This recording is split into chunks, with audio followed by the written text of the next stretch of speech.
Do we have a soul? And if so, is it measurable?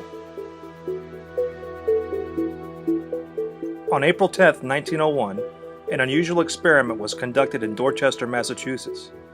Dr. Duncan Macdougall was going to prove that the human soul had mass and was therefore measurable.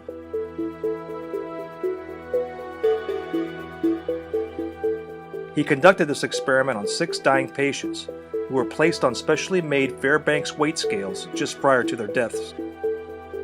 The patients were selected based upon their imminent death. 2 patients were suffering from tuberculosis. A total of 5 men and 1 woman were selected for this experiment. Dr. Macdougall's intention was to weigh each body, before and after death, to determine if there were any differences noted on the precision scale. In the company of 4 other doctors, Dr. Macdougall carefully measured the weight of his first patient prior to his death.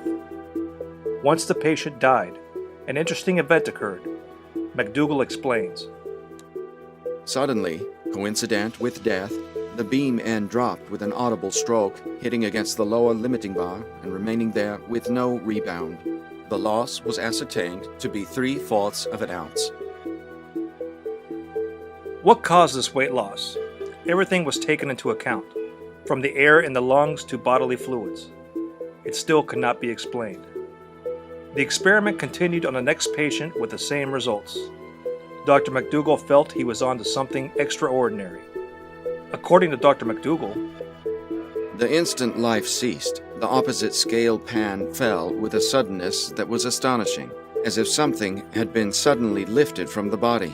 Immediately, all the usual deductions were made for physical loss of weight, and it was discovered that there was still a full ounce of weight unaccounted for. following the experiment and consulting with the other attending physicians, it was determined that the average weight loss of each person was 3/4 of an ounce. Dr. Macdougall concluded that the human soul weighed 21 grams. All 5 doctors took their own measurements and compared their results. Not all the patients lost the same weight, but they did lose something that could not be accounted for. And then something interesting occurred on the 3rd patient. He maintained his same weight immediately upon death.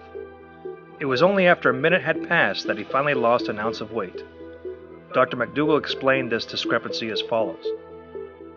I believe that in this case, that of a phlegmatic man, slow of thought and action, that the soul remained suspended in the body after death, during the minute that elapsed before its freedom.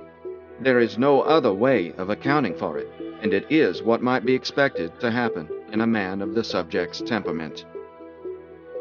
Dr. Macdougall conducted the same experiment on 15 dogs. The experiment showed no change in weight following their death. Macdougall concluded that this may signify only humans have souls. H. Lav Twining, a physics teacher at Los Angeles Polytechnic High School, attempted the same experiment on mice in 1917. His conclusion was in line with that of Dr. Macdougall. There was no deviation in weight when the mice died. Dr. Macdougall admitted that more research needed to be done. But following these experiments, he diverted his attention to obtaining the ability to photograph the soul as it left the human body. Unfortunately, he failed to establish any further scientific breakthroughs. Dr. Duncan Macdougall passed away in 1920. No further credible experiments have been conducted to verify Macdougall's claims. But doesn't it make you wonder? Do we have a soul which can be measured?